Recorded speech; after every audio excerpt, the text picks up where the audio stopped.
Some movies are great, but some movies people will glaze like a donut straight from Krispy Kreme. But when you actually go to watch it, Somehow Palpatine returned.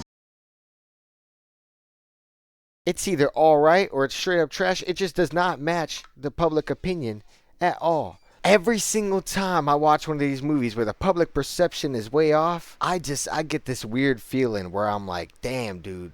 I don't want to be a hater, but at the same time, what is going on? Where's the magic that I'm not seeing? Today, we're going to be talking about this. So we're going to start up quick with a banger. Most of y'all probably grew up with this movie, Alien by Ridley Scott. I'm not a big fan, I'm going to be honest. I get it. I get all the ideas, and every time I watch it, I'm like, yes, I see what it's doing. But I just don't like it. It's boring, straight up. I like movies that can be intelligent and can work the camera well and all that. They know what they're doing, yeah. And with a good story and all that. But, man, you got to be a movie. You got to be entertaining. The pacing.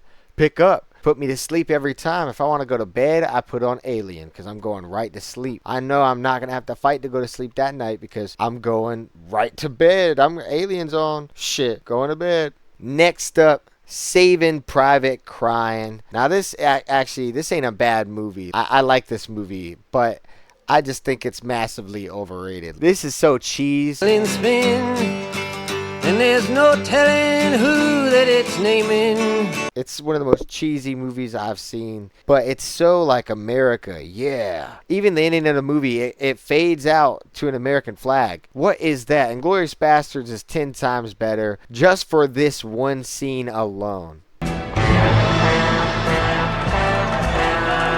Just to show y'all boys, I ain't unbiased. I'll even throw in David Fincher. If you guys know, Fight Club is my favorite movie of all time, made by David Fincher. But I gotta go ahead and throw Zodiac in here. This movie is good, right? It has a second half that is very compelling. The first half, it's alright. Man, y'all act like this is his greatest movie ever. Y'all act like this is better than Fight Club. I've heard so many people say, oh, Zodiac's actually better than Fight Club. In what universe? Have you actually seen Fight Club? I like my movies to be entertaining. Good filmmaking, yeah. But come on, let's get there, you know what I'm saying? The second half, that takes so long to get to because that first half just drags. And that second half bangs, but the first half is just like, I really don't care. This is like, I call it the Breaking Bad, Better Call Saul dilemma. You got these two amazing shows, but one is clearly better than the other. If you say Better Call Saul is better, you tripping, bro.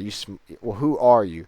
Who are you? Leave your comments in the comment section down below if you think Better Call Saul is better, because I need to know who you are, and we need to talk about it. Breaking Bad is clearly better, and it's because it's more action-packed. They're both smart, and they're both made extremely well. Both have great acting. But one is more action-packed just inherently off the idea alone.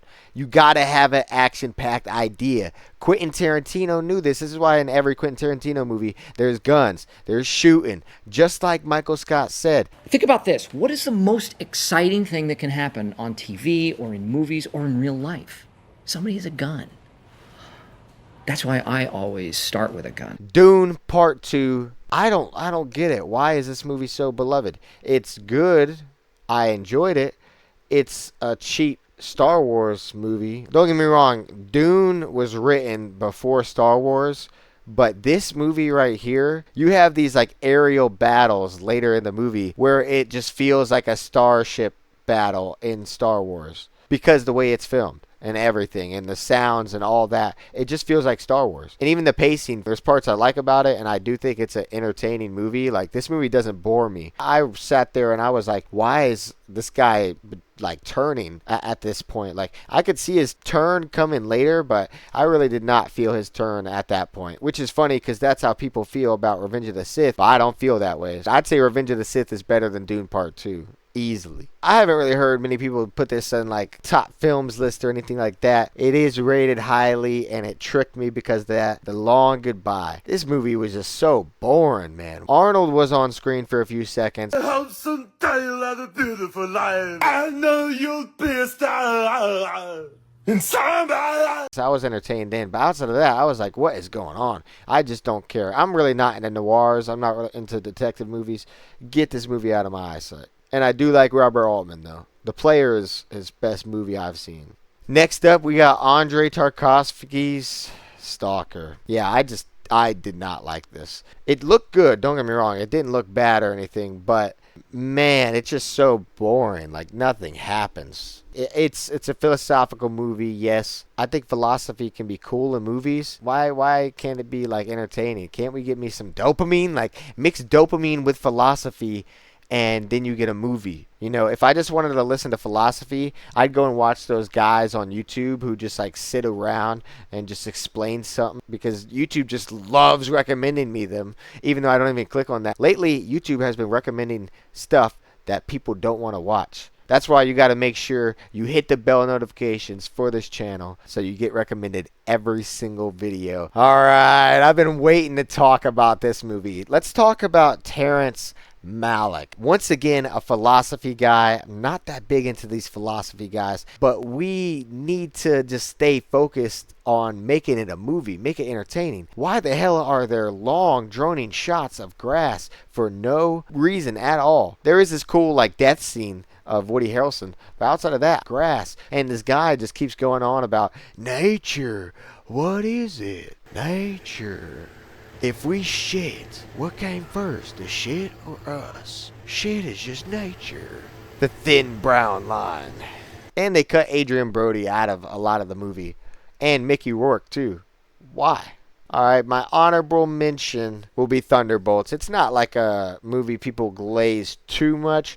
There was a lot of glaze at the time. People were saying like the MCU was back or whatever, and Avengers Doomsday is about to come up. Fantastic Four showed it's about time to die. Like, we were saying the MCU was dead for a long time. We've been saying it for 10 years that the MCU is dead. Still making money. People are still watching it. People did not watch Fantastic Four. Avengers Doomsday is their last hope. And when they do watch Avengers Doomsday, which they will watch, it's gonna be trash because there's no setup, because they didn't watch any of the other movies. And even if they did, if they try to include any of that in, so convoluted because all the other movies and shows just really are hard to follow because they're kind of boring. And why watch all this boring stuff to understand the entertaining movie when you can just not watch any of it and watch something entertaining instead? That's why Avengers Doomsday will fail. Fight Club is my favorite movie of all time, and I was lucky enough to see it in theaters in 4K, and I made a video talking about my experience on it. Go ahead and check that out. Go ahead and check out some of the other videos on screen. Go ahead and like and subscribe if you enjoyed this video. And outro song coming in 3, 2, 1. Come as you come, as you come, as you come, come as you come, as you come, as you come, as you come.